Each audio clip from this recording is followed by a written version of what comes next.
ತುಮಕೂರು ಜಿಲ್ಲೆ ತಿಪಟೂರು ತಾಲೂಕಿನಲ್ಲಿಂದು ವಿವಿಧ ಸಂಘ ಸಂಸ್ಥೆಗಳ ಸಹಯೋಗದೊಂದಿಗೆ ಹಲಸಿನ ಮೇಳ ಆಯೋಜಿಸಲಾಗಿತ್ತು. ಶಾಸಕ ಷಡಕ್ಷರಿ, ಮಾಜಿ ಸಚಿವ ನಾಗೇಶ್, ಗುರುಪರ ದೇಶಿಕೇಂದ್ರ ಸ್ವಾಮೀಜಿ ಸೇರಿದಂತೆ ಮತ್ತಿತರರು ಉಪಸ್ಥಿತರಿದ್ದರು. ಮೇಳದಲ್ಲಿ ಸಾರ್ವಜನಿಕರಿಗೆ ಹಲಸಿನ ಗಿಡಗಳನ್ನು ವಿತರಿಸಲಾಯಿತು.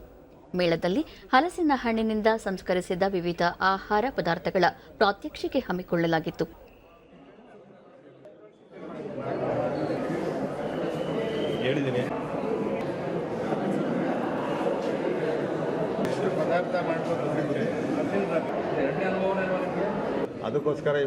ಬಳಿಕ ಸುದ್ದಿಗಾರರೊಂದಿಗೆ ಶಾಸಕ ಷಡಕ್ಷರಿ, ಸಂಘ ಸಂಸ್ಥೆಗಳು ಹಲಸಿನ ಮೇಳ ಹಮ್ಮಿಕೊಳ್ಳುವ ಮೂಲಕ ಗ್ರಾಮೀಣ ಜನರ ಕೌಶಲ್ಯಗಳಿಗೆ ಪ್ರೋತ್ಸಾಹ ನೀಡುತ್ತಿರುವುದು ಸ್ವಾಗತಾರ್ಹ ಎಂದರು. ಇದು ವೃದ್ಧಿಯಾಗಬೇಕು. ಇದ್ರ ಉಪಯೋಗ ಮತ್ತೆ ಆರೋಗ್ಯಕ್ಕೆ ಬಹಳ ಒಳ್ಳೆಯದು. ಆರೋಗ್ಯಕ್ಕೆ ಹಾನಿಕರ ಏನಲ್ಲ, ಆರೋಗ್ಯಕ್ಕೆ ಬಹಳ ಒಳ್ಳೆ ಬೆಳೆ ಇದು. ಇಂಥದನ್ನ ಇನ್ನೂ ಹೆಚ್ಚಾಗಿ ಪ್ರೋತ್ಸಾಹ ಕೊಟ್ಟು ಗ್ರಾಮೀಣ ಭಾಗದ ರೈತರು ಬೆಳೆಸಬೇಕು ಅಂತ ಹೇಳಿ ಗಣಪತಿ. ಮಾಜಿ ಸಚಿವ ಬಿಸಿ ನಾಗೇಶ್, ಹಲಸು ರೈತರ ಆರ್ಥಿಕ ಶಕ್ತಿಯಾಗಿ ಪ್ರಮುಖ ಪಾತ್ರ ವಹಿಸಿದೆ. ಇಂತಹ ಕಾರ್ಯಕ್ರಮಗಳು ರೈತರಿಗೆ ಉಪಯುಕ್ತ ಎಂದರು. ಇವ್ರ ಮೂಲಕ ಮಾಡ್ತಿದ್ದಾರೆ.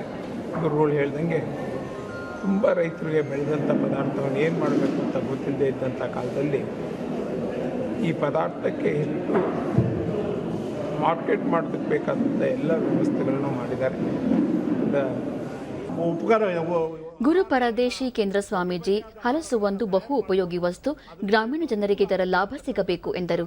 ವಸ್ತು ಪ್ರದರ್ಶನದ ಮುಖಾಂತರ ಇಲ್ಲಿ ಮಾಡಿರ್ತಕ್ಕಂಥದ್ದು ಎಲ್ಲರೂ ರೈತರು ನೋಡಿ ಅದನ್ನು ಮಾಡಿಕೊಂಡು ಅದರಿಂದ ಉತ್ಪನ್ನವನ್ನು ಆದಾಯವನ್ನು ಮಾಡ್ಕೊಳ್ತಕ್ಕಂಥದ್ದಾಗಬೇಕು.